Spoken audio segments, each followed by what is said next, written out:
예수 그리스도의 생애 이제 우리 23번째 시간입니다. 자, 이제 지난 시간에 이어서 이제 예수님이 한밤중에 이제 붙잡히셨죠, 그렇죠?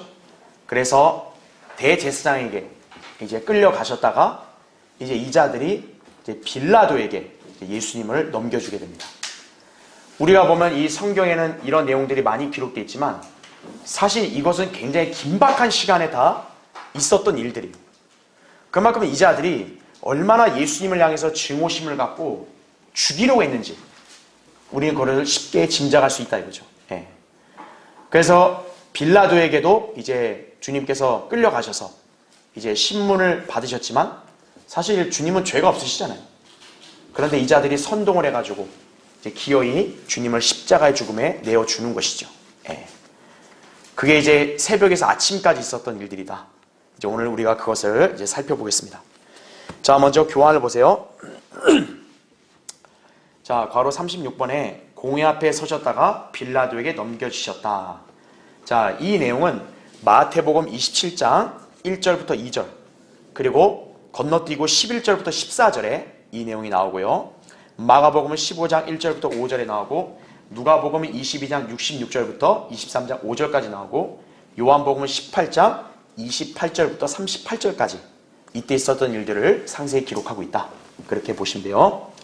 그래서 거기 동그라미 2번 보시면 예수님을 붙잡아 온갖 중상모략으로 정죄한 선임 제사장들이 장로들과 서기관들은 공회와 더불어 그렇죠? 주님을 결박하여 빌라도에게 넘겨 주었다 이거죠. 이 당시의 상황에 대해서는요. 다른 복음서들은 좀 이렇게 간단하게 언급을 하지만 요한복음에서는 좀 더 상세하게 이때 있었던 일들을 기록하고 있습니다.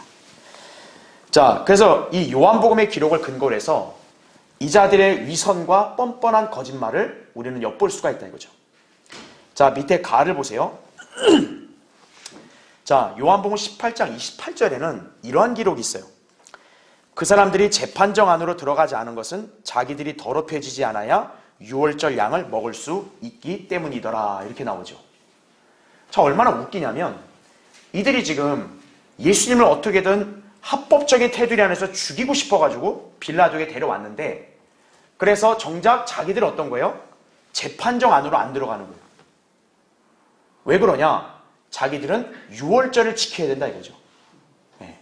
그러니까 다시 말하면 자기들의 종교적 의식은 나름대로 경건하게 지키려고 이렇게 하려고 하다 보니까 겉으로 외향적으로 그런 재판정 이런 데는 들어가지 않겠다. 이렇게 스스로 거룩한 채 하는 거죠.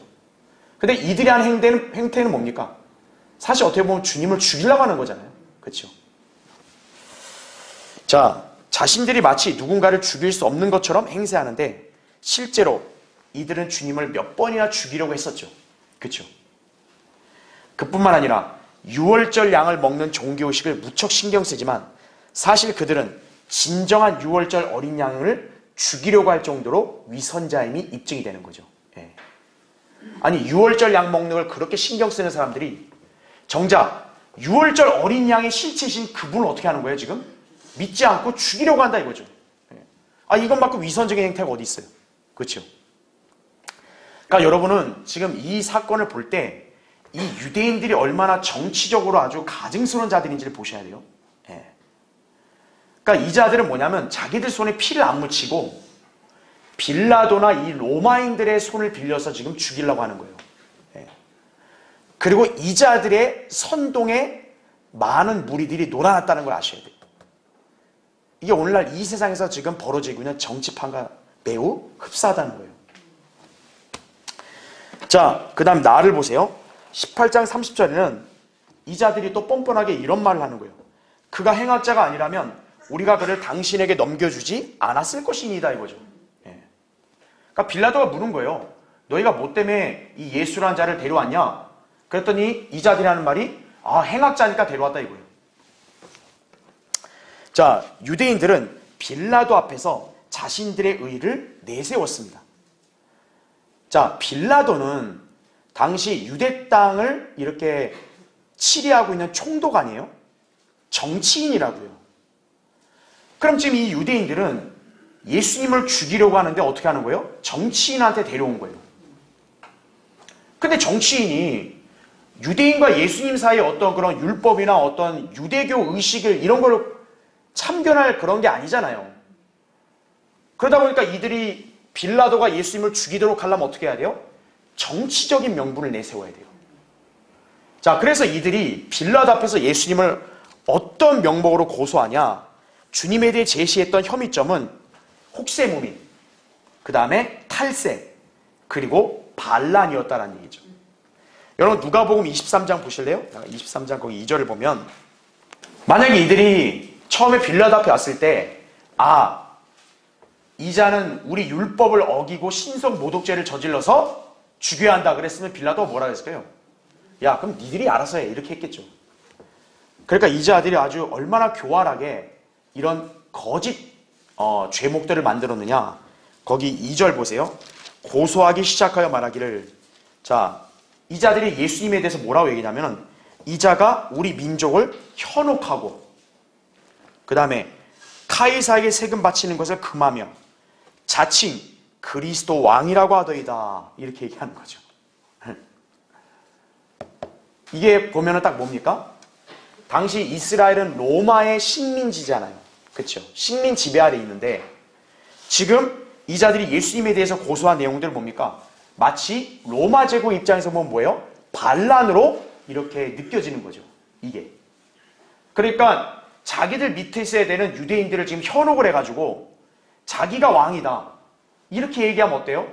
지금 그들은 로마 제국 밑에 있는 건데 예수가 왕이라 그러면은 로마의 권위를 지금 거스르는 거 아니겠어요? 바로 이런 정치적인 혐의점을 씌우는 거예요, 이 자들이. 자, 그런데 사실 그들은 자신들의 재판정에서는 주님을 신성모독의 죄로 걸어서 사형 판결을 내렸다 이거죠. 우리가 지난번에도 살펴봤듯이 마가복음 14장 64절에는 먼저 대제사장이 어땠어요? 예수님에 대해서 예수님이 그리스도라고 시인하니까 이게 신성모독했다, 이렇게 해서 이들이 막 난리 쳐가지고 죽이려 했단 말이에요. 그렇죠? 그런데 정작 빌라도 앞에 와서는 어떻게 하는 거예요? 그런 건 싹 빼놓고 이 자가 우리를 선동해가지고 우리 로마 제국을 거슬러서 반역을 일으키려고, 그런 식으로 정치 죄목을 지금 씌우는 거예요. 아주 교활하죠? 네. 그래서 빌라도의 재판정에서는 정치적인 범죄로 혐의를 씌워 그분을 죽이도록 요구했던 것이다, 그죠? 그들의 더러운 속셈이 깔려있는 위선에 불과하죠. 그렇죠? 자, 그 다음에 밑에 다를 보세요. 그런데 흥미로운 점은 뭐냐면, 자, 밑줄을 쳐놨죠. 하나님께서 그들의 위선까지도 어떻게 했다고요? 사용하셨다는 거죠. 왜요? 성경을 이루시기 위해서. 그러니까 인간은 자기가 똑똑한 줄 알잖아요. 근데 하나님은 그분이 말씀하신 대로 이루시기 때문에 자기가 마치 무슨 생각한 대로 이렇게 끌고 가는 게 아니에요. 하나님의 허락하심에서 그게 그냥 허용된 것 뿐이에요. 하나님께서 어때요? 모든 일을 주관하시죠. 그분의 계획을 이루신다 이거죠. 그 계획을 이루신 데 있어서 때로는 인간들의 어떤 계책을 쓰실 뿐이에요, 그냥. 예. 자, 그럼 왜 하나님께서는 이 바리새인들의 이런 교활한 회책을 허락하셨느냐? 거기 제가 교환에 기재해놨죠. 18장 32절에는 이런 말씀이 있습니다. 주께서 어떤 죽음으로 죽으실 것인지 예시로 말씀하신 것이 이루어지게 함이더라, 이렇게 나오죠. 예. 그러니까 왜 하나님께서는 예수 그리스도를 이렇게 빌라도 앞에 서게 하셔서 정치적인 혐의로 이렇게 정죄를 받게 하셨냐? 바로 성경에서 예언한 대로 주님께서는 그 로마의 어떻게 보면 이 판결 아래서 사형을 당하실 때 성경에서 예언한 죽음대로 죽으실 수가 있는 거예요. 자, 왜 그러냐? 밑에 보세요. A. 사실 유대인이 율법대로 예수님을 다룬다면 예수님은 어떻게 죽을 수 있는 거예요? 돌에 맞아 죽을 수 있는 거예요. 아까 제가 얘기했잖아요. 이 자들이 예수님을 어떻게 정죄했어요? 네가 하나님의 아들이라고? 너 신성 모독죄를 저질렀다, 이거거든요. 그럼 율법에 따르면 그건 어떻게 죽어야 되냐? 돌에 맞아 죽어야 돼요. 근데 만약 그렇게 되면 어떻게 돼요? 예수님께서 유월절 어린 양의 실체라는 것이 입증이 안 돼요. 구약에 보면 유월절 어린 양은 뼈가 꺾여서는 안 된다고 얘기합니다. 그리고 모든 뼈가 간수되어야 한다고 민수기 9장 12절, 시편 34편 20절에 나와요. 그러니까 이 예언대로 6월절 어린 양신 예수 그리스도가 그렇게 성취가 되려면 뼈가 부서지면 돼야 안 돼요? 안 되는 거죠. 돌에 맞으면 뼈가 부서지잖아요. 그렇죠? 그 다음 밑에 B를 보세요. 또한 인류의 죄를 대속하기 위해서는 나무에 매달려 들려 올려지는 죽음을 맞이하셔야만 했다라는 얘기죠. 갈라디아 3장 13절과 요한복음 3장 14절, 바로 거기 구절의 근거에 보면 나무에 매달릴 때 저주를 받은 거니까, 예수 그리스도가 인류의 죄를 대속하려면 그분이 저주가 되셔야 되니까 나무에 매달려 죽어야 되는 거예요. 그런데 참 놀랍게도 당시 로마 제국에서 흉악범을 사형시키는 처형 도구가 뭐냐? 십자가였다는 거죠. 바로 나무 십자가에 매달게 하는 거예요. 그러니까 예수 그리스도가 십자가에서 죽으시면 어떤 거예요? 구약의 말씀에 따라 저주를 받게 되는 거예요. 그러니까 모든 역사는 누가 주관하시는 거예요? 하나님 주관하시는 거예요. 그걸 여러분이 잘 유념하셔야 되는 거죠. 자, 밑에 C를 보시면 주님의 대적들은 자신들이 마치 승리한 것처럼 우쭐대었을지 모르나 주님은 그들의 모든 계략까지도 미리 아시고 그것을 오히려 사용하셔서 그분의 계획을 차분히 전개하고 계셨던 것이다. 이 점을 아셔야 돼요. 네. 그러니까 우연이라는 게 없는 거예요. 그렇죠? 자, 밑에 동그라미 3번 보세요. 유대인들의 성화에 못 이겨 빌라도가 내가 유대인의 왕이냐? 라는 질문으로 주님을 신문하기 시작했습니다. 자, 빌라도는 주님 앞에서 자기가 마치 대단한 권세를 가진 것처럼 우쭐댔거든요. 자, 그러자 주님께서는 이런 말씀하셨어요. 여러분 거기 요한복음 18장 36절 한번 찾아보세요. 이 36절은 제가 나중에도 한번 요한복음 강의할 때도 자세히 설명드릴 기회가 있겠지만 여러분 여기서 중요한 표현을 잘 유념하셔야 돼요. 거기 36절 보시면 예수께서 대답하시기를 나의 왕국은 이 세상에 속한 것이 아니니라. 만일 나의 왕국이 이 세상에 속한 것이라면 내 부하들이 싸워서 나를 유대인들에게 넘어가지 않게 했을 것이라. 그러나 거기 잘 표시해 주세요. 지금은 나의 왕국이 여기에 속한 것이 아니니라고 하시더라. 이런 말씀이 나오죠. 자, 밑에 교환을 보세요. 가. 지금 여러분 이 구절을 볼 때 오해하지 말아야 될 게 지금 주님이 나의 왕국이 이 세상에 속한 것이 아니다 이렇게 얘기했잖아요. 아, 물리적인 이 세상에 주님의 왕국이 속한 게 아니니 아, 주님의 왕국은 영적인 왕국이다. 이렇게 생각한단 말이에요. 그건 뭡니까? 우리가 구약의 예언에서 쭉 배웠던 바로 메시아가 이 땅에 세우신 천국, 이거를 부정하게 되는 거예요. 그러니까 여러분 그걸 잘 구분하셔야 돼요. 지금 예수님이 여기서 왜 나의 왕국이 이 세상에 속하지 않았냐고 말했냐면 초림 때기 때문에 그런 거예요. 그래서 가를 보시면 주님께서는 왕이시지만 초림 당시에 지상에 왕국을 세우러 오신 것은 아니었다는 점이죠. 다만 왕국이 임박했다는 메시지와 그 왕국에 들어가도록 회개해야 한다는 메시지를 그냥 전파하셨을 뿐이다 이거죠. 마태복음 4장 17절에 그렇죠? 그러니까 초림의 목적은 주님께서 설명하신 대로 세상을 심판하러 온 것이 아니라 뭐하기 위함이요? 구원하시기 위함이다. 그게 요한복음 12장 47절에 나온다 이거죠. 네. 그러니까 지금 주님은 초림 때는 지상에 지금 왕국을 세우신 게 아니라는 사실이죠. 네. 자, 그 다음 페이지에 나를 보세요. 메뉴에. 그러나 주님께서 재림하시면 또 어떻게 되겠어요? 지상의 왕국을 다시 수립하실 것이다라는 얘기죠. 그러니까 일반 대다수의 교회들은 그냥 이 말씀의 그 앞에 부분만을 딱 근거로 해가지고 아, 세상에 어떤 주님의 그런 물리적 왕국 없다. 영적인 왕국만 있다. 이렇게 오해하는데 그게 아니라는 거예요. 주님의 오심은 한 번만 있는 게 아니라는 얘기죠. 예. 주님은 재림하신다 이거죠. 그렇게 될 때는 이제 지상에 이제 왕국을 세우시고 이 세상은 주님의 왕국이 될 거란 말이죠. 그래서 계속 보세요. 그때 주님은 이제 모든 대적들을 의로 심판하고 싸우셔서 모조리 쓸어버리실 것이다 이거죠. 계시록 19장 11절 16절에 주님이 재림하시면 적그리스도와 그 이방민족 다 그냥 쓸어버리신다 이거죠. 다만 지금 빌라도가 신문하는 이 시기에는 그때가 도래한 거예요? 아직 도래하지 않은 거예요? 도래하지 않은 것뿐이다 이거죠. 그러니까 지금 예수님 말씀의 취지는 내가 지금 너한테 붙잡혀 온 거는 바로 이때가 도래 안 했기 때문에 그런 거다 이거죠.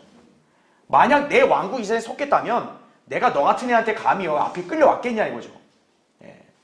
내 부하들이 나를 끌고 가려 했던 자들을 다 쳐 부셔버렸을 것이다 이거예요. 예. 그러니까 그 말이 뭡니까? 이 주님께 재림하시게 되면 어떤 거예요? 초림 때처럼 이렇게 끌려다니시지 않는다는 얘기죠. 예. 주님을 대적한 자들은 모조리 다 진멸시키실 것이다 이거죠. 예. 근데 지금 빌라도가 신문하는 이 시기에는 그때가 도래하지 않았다. 그러니 네가 지금 원래 권세가 있던 게 아니라 그냥 위에 계신 하나님께서 허락하신 것뿐이라고 그렇게 말씀하는 거예요. 그래서 여기에 중요한 표현이 바로 뭐라고요? 지금은이란 말입니다. 여러분 여기 잘 보세요. 자, 우리 킹제임 성경에는 자, 지금은 나의 왕국이 여기 속하지 않았다 이렇게 얘기합니다. 근데 개역 성경에는 이제는 이란 표현이 나와요.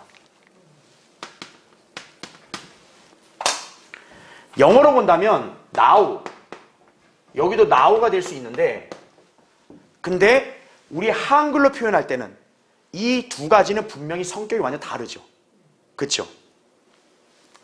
이제라는 말은 이제 미래에도 그게 이어진다는 뜻이고 그렇죠?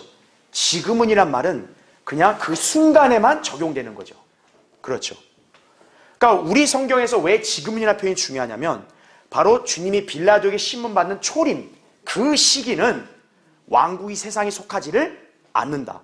하지만 그게 영원히 간다는 거 아니죠. 앞으로 미래 재림 때는 어떻겠어요? 그게 바뀌잖아요. 그러니까 우리 성경에는 지금은이라는 표현을 쓰는 거예요.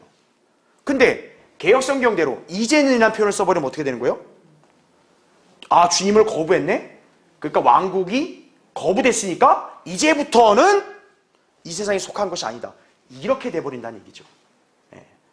결국 이 표현은 주님의 재림과 또 천년왕국을 부인하는 형식으로 해석이 되는 거예요. 그렇게 읽혀지게 되는 거예요.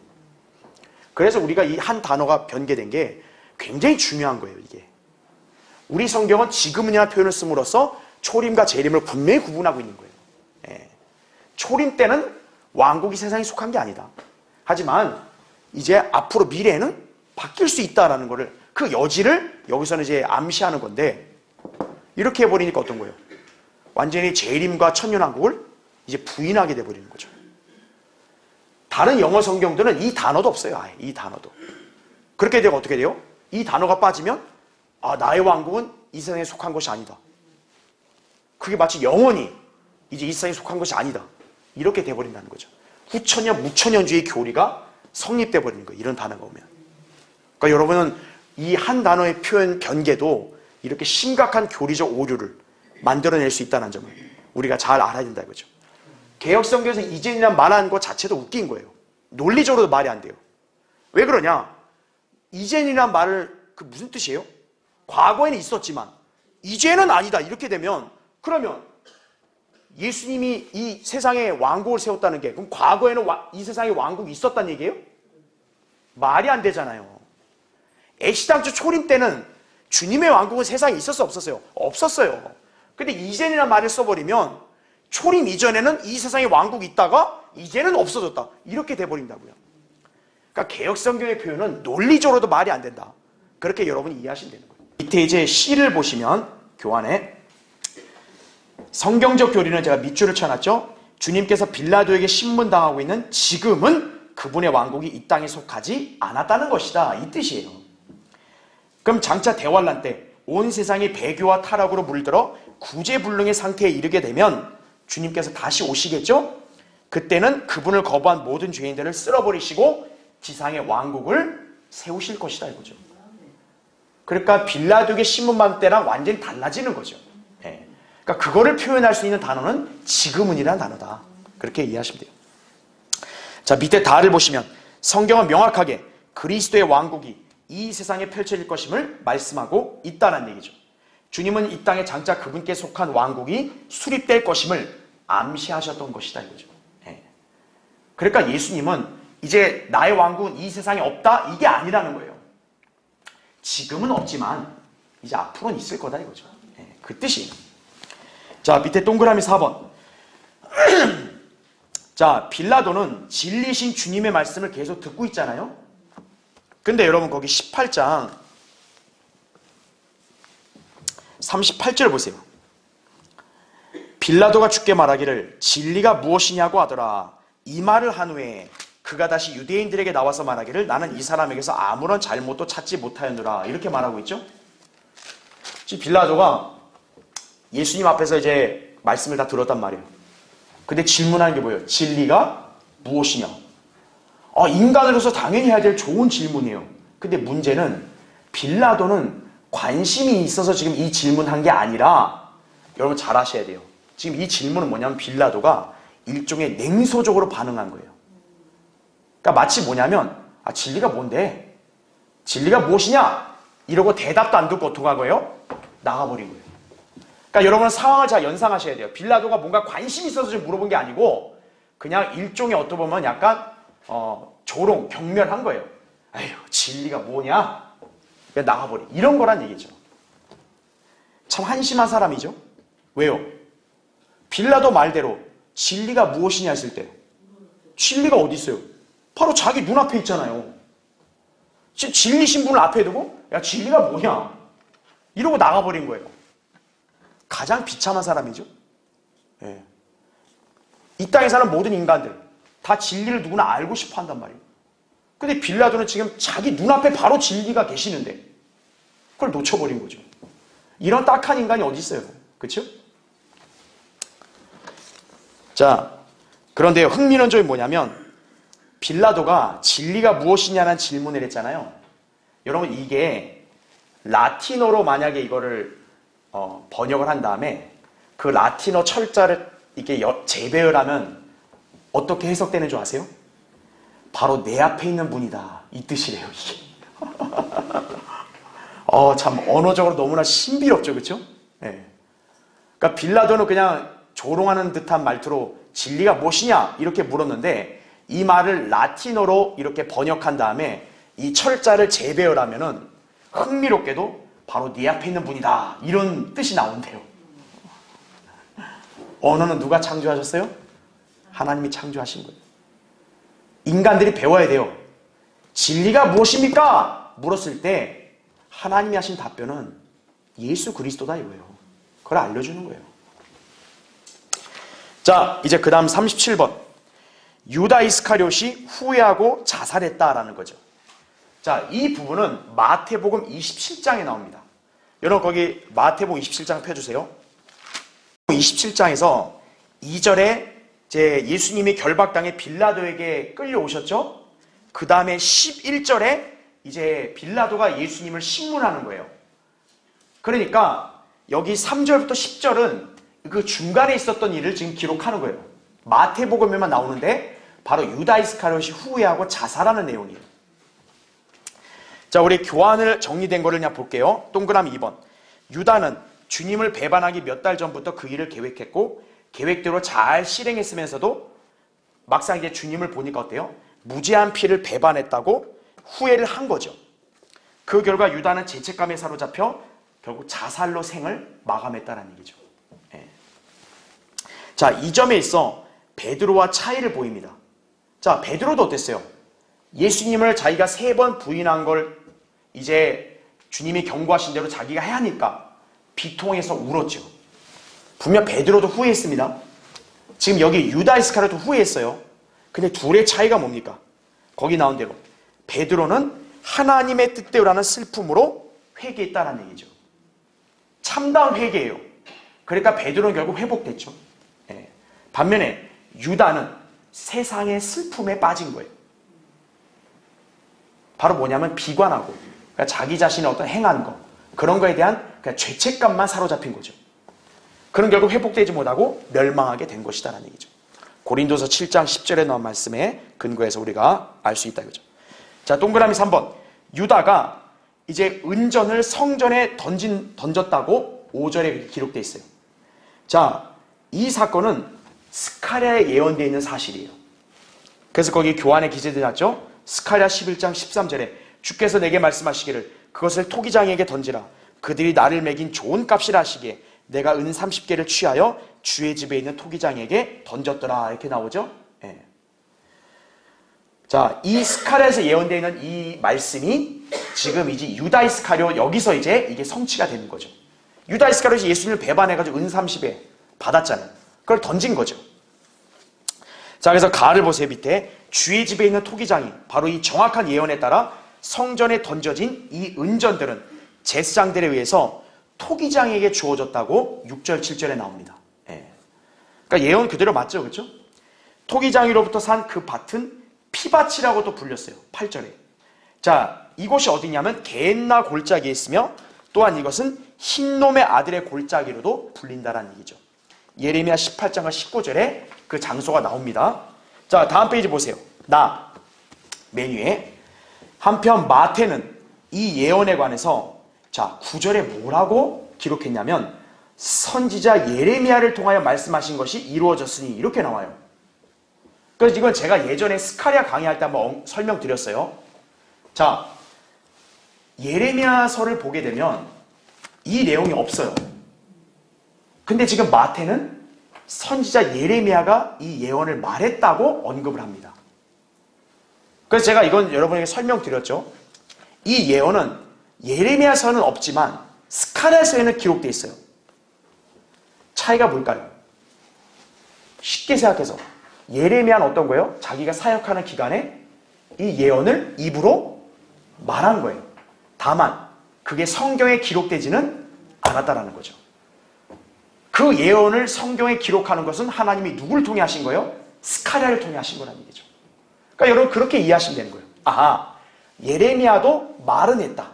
다만 이 예언은 스가랴가 기록을 했다. 그 차이라는 거죠. 그러니까 성령님께서는 마태를 통해서 선지자 예레미야가 기록했다라는 말 쓰는 게 아니고 예레미야를 통해 말씀하신 이렇게 쓴 거예요. 그걸 여러분이 차이점을 이해하시면 됩니다. 자, 밑에 동그라미 4번. 한편 유다의 죽음에 관해 사도행전에서는 좀 다르게 기술을 합니다. 자, 사도행전 1장 18절에 보면 지금 마태복음에서는 유다가 목을 매서 자살했다고 나오고요.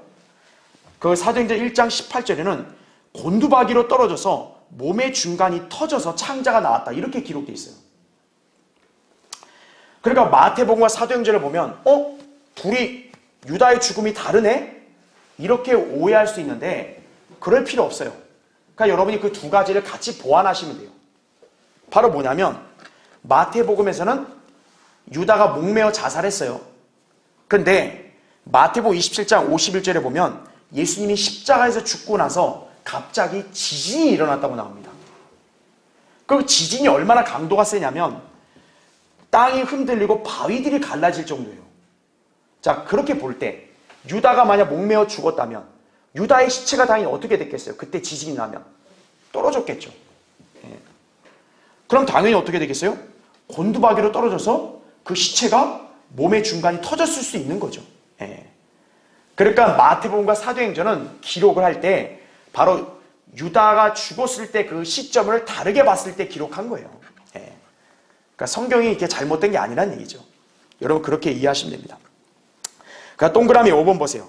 게다가 유다의 고백대로 자, 유다가 예수님에 대해서 뭐라 했어요? 무지한 피를 흘렸다 그랬죠.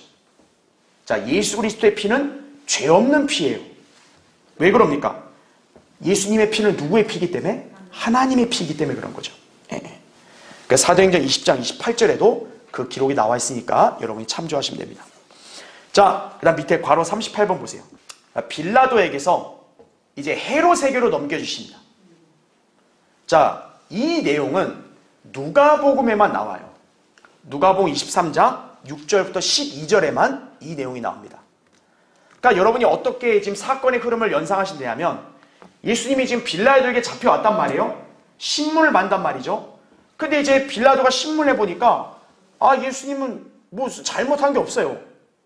지금 이 자들이 무슨 정치적인 혐의를 씌워 고소했는데 빌라도가 볼 때는 이거는 유대인들의 어떤 종교적인 문제인 것 같고 자기 볼 때 정치적인 문제가 없어요. 근데 이 자들이 자꾸 막 고소를 하니까 그래서 이 자들이 또 어떻게 얘기를 하냐면은 주님께서 갈릴리로부터 온 유대 지방까지 백성을 선동했다라고 그렇게 주장을 합니다. 누가복음 23장 4절 5절에 딱 여기서 빌라도가 갈릴리란 말을 들은 거예요. 어디서 왔다고? 갈릴리. 야, 갈릴리 지금 통치하는 사람 누구냐? 헤롯이거든요. 갈릴리 담당 부용은 헤롯 아니야? 그럼 헤롯한테 가. 왜 나한테 와? 이렇게 해서 헤로드한테 떠넘기는 거예요. 그래서 결국 주님을 어떻게 하냐, 헤롯에게 보내가지고 빌라도가 좀 도움을 요청합니다. 왜냐하면 빌라도 입장에서는 자기도 이건 굉장히 골치 아픈 일이니까 떠넘기는 거죠. 예. 자, 그래서 결국 예수님은 헤롯에게 갑니다. 그 동그라미 3번 보세요. 헤롯은 예수님에 관한 명성을 익히 들어서 그분께로부터 어떤 기적을 보고자 했어요. 근데 주님은 이 헤롯이 악랄한 자라는 걸 알기 때문에 아예 대꾸도 안 하십니다. 그러자 헤롯은 그분을 조롱한 후에 다시 또 어떻게 해요? 빌라도에게 보냅니다. 그러니까 여러분은 지금 주님이 인간적으로 얼마나 피곤하셨을지 아셔야 돼요. 예.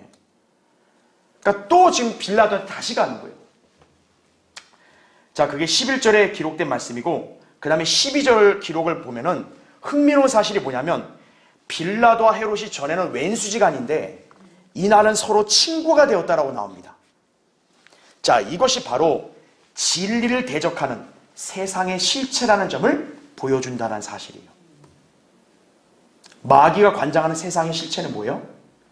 진리를 대적하는 이 한 가지 목적을 위해서는 서로 왼수들도 어떤 거예요? 연합이 가능하다는 거 아셔야 돼요. 세상은 뭡니까? 얼마나 지들끼리 치고받고 싸우고 막 갈등이 많아요. 그런데 유일하게 세상이 딱 연합이 잘 된 일이 한 가지가 있어요. 바로 예수 그리스도를 대적하는 거에 있어서는 세상은 연합이 되는 거예요. 지금 유엔은 어때요? 뭐 이스라엘 문제부터 시작해서 여러 가지 세상의 문제들에 대해서 막 이렇게 연합이 잘 안 되잖아요. 그렇죠? 네. 그러니까 뭐 미국이나 서방 유럽이 뭐 이렇게 안건을 내놓으면 뭐 중국과 러시아가 막 반대하고 이러잖아요. 근데 유일하게 유엔이 통합이 잘 될 때가 있어요. 바로 예수 그리스도를 대적할 때요. 이제 적그리스도의 관장 아래서 이제 그 유엔은 예수 그리스도를 대적하기 위해서 이스라엘을 침공하는 일에 대해서는 이들은 만장일치가 될 거예요. 네.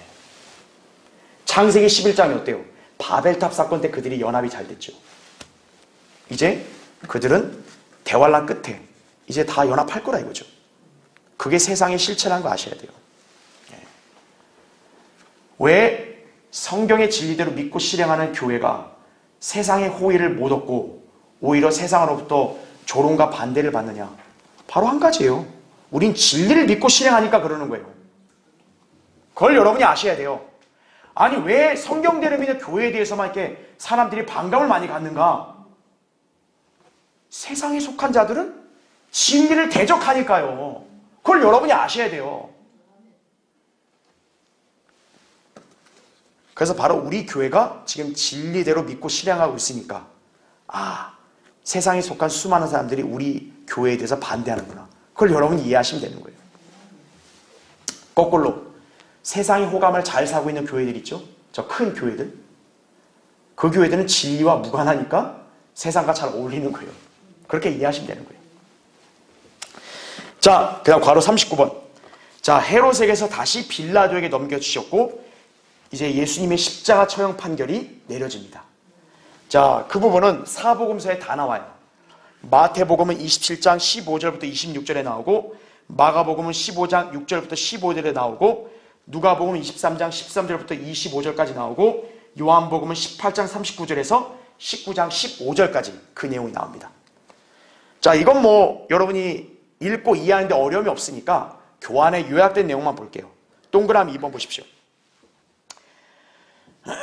빌라도는 주님께 죄가 없다는 사실을 여러분 몇 차례나 선언해요? 3차례나 선언했어요.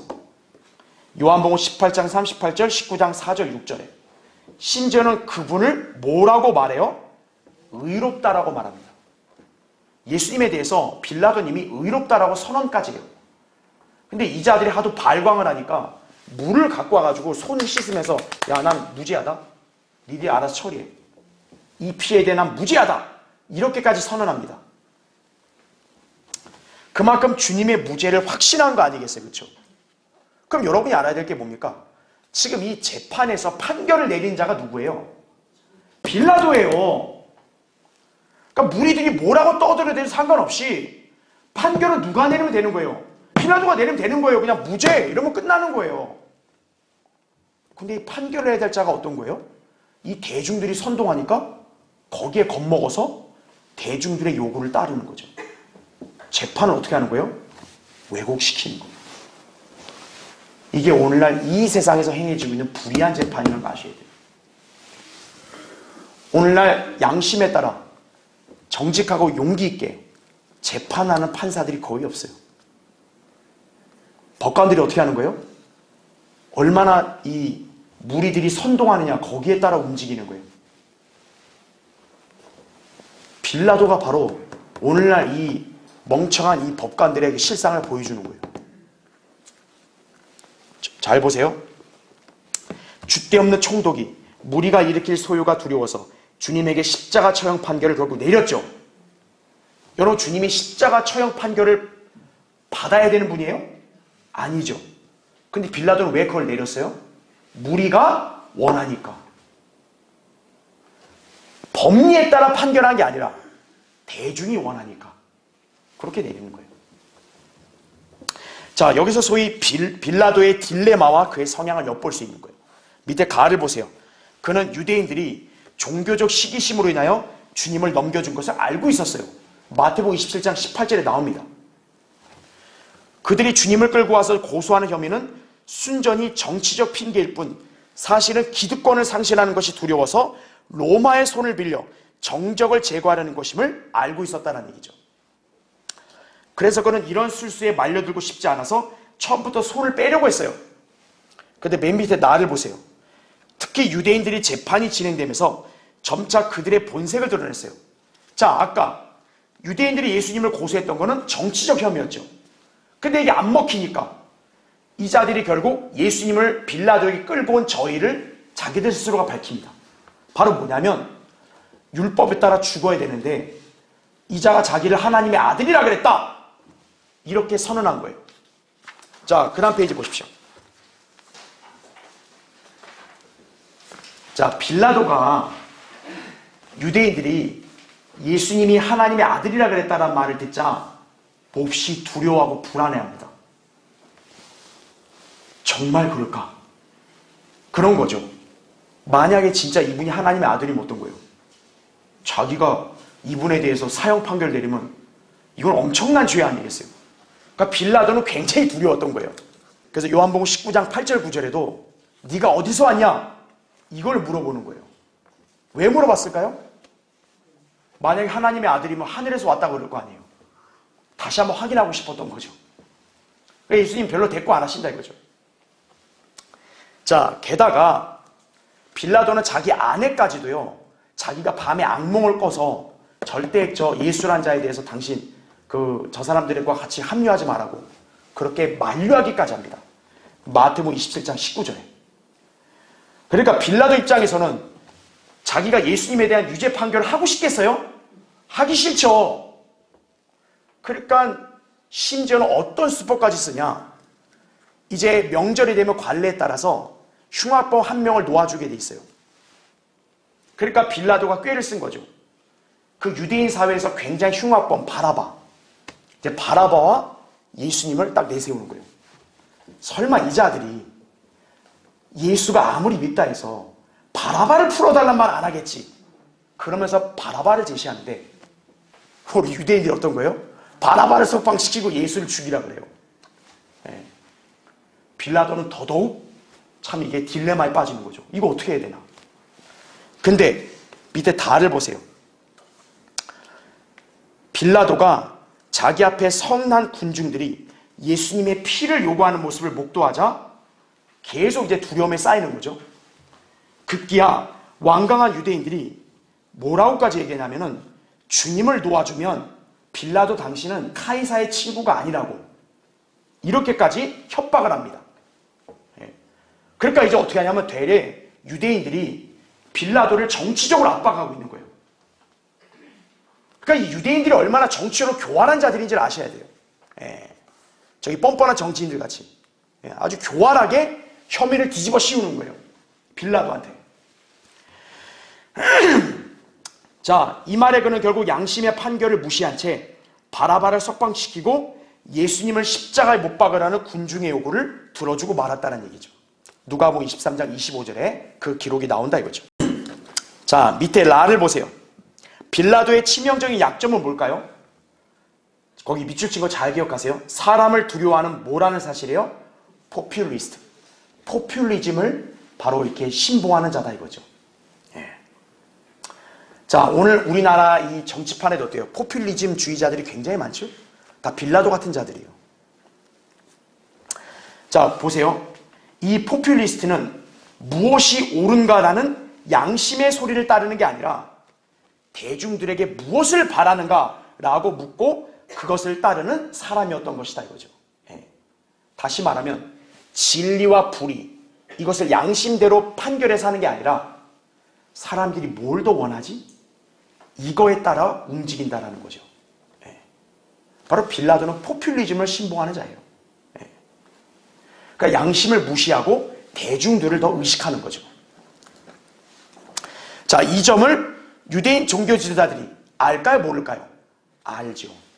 그래서 그들이 바로 이걸 이용해서 빌라도의 외통수를 모은 거예요. 그래서 마태복음 27장 20절부터 22절에 나오죠. 그 성경 말씀대로 사람을 두려워함으로 어떻게 된 거예요? 덫에 걸린 거죠. 잠언 29장 25절. 빌라도는 인류 역사에서 가장 비참한 자가 된 거예요. 그걸 여러분 아셔야 됩니다. 사람을 두려워하는 자는 포퓰리스트가 되는 거예요. 사람들과 세상을 의식하는 배교한 그런 목사들과 설교자들, 포퓰리스트들이라는 걸 아셔야 돼요. 자, 동그라미 3번 보세요. 유대인들이 빌라도에게 결코 해서는 안 될 말들이 두 가지나 있어요. 자, 이 말들이 빌라도로 하여금 양심의 소리를 저버리게 했고 유대인들은 극심한 멸망과 박해를 결국 야기하게 했다 이거죠. 자, 유대인들이 하지 말아야 될 말이 두 가지 뭐냐? 밑에 가를 보세요. 자, 유대인들이 뭐라고 망발을 일삼았냐면 요한복음 19장 15절에 카이사 외에는 우리에게 왕이 없나이다.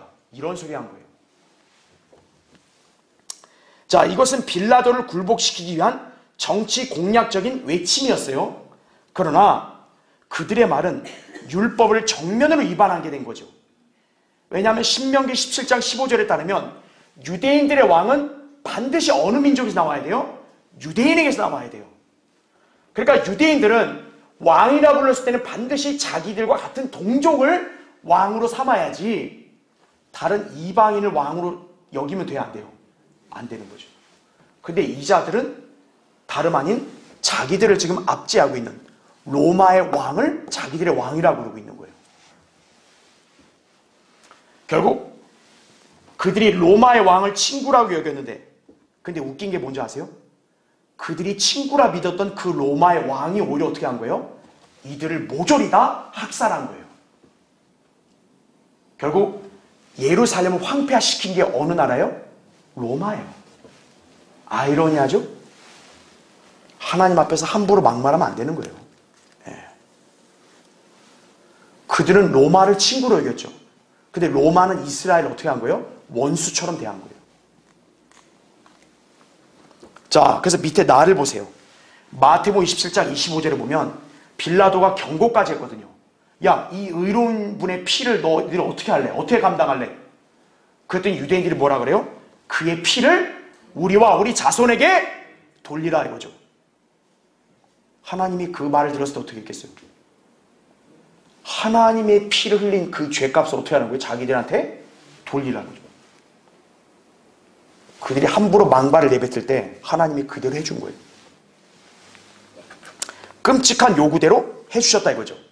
그래서 교환 보시면 AD 70년 예루살렘 파괴 이후에 세계 곳곳으로 흩어진 유대인들은 영국, 프랑스, 스페인, 러시아 등지에서 박해와 죽임과 추방을 당했죠. 히틀러 치하에서는 처참한 말살을 당했죠. 홀로코스트를 당했죠. 무엇보다 앞으로 그들은 대환란 때 적그리스도 치하에서 어떻게 된 거예요? 엄청난 이제 학살을 또 당하게 되겠죠. 하나님 앞에서 함부로 짓거리면 안 되는 거예요. 인간은 입을 조심해야 되는 거예요. 배교한 저 가짜 그리스도인들, 그렇죠? 저기 뻔뻔한 거짓말쟁이 정치인들 입 조심해야 되는 거예요. 하나님께서는 함부로 짓거리면 그대로 하나님을 응징하신다는 걸 아셔야 돼요. 자, 그 이후에 쓴 일들은 다음 시간에 보도록 하겠습니다.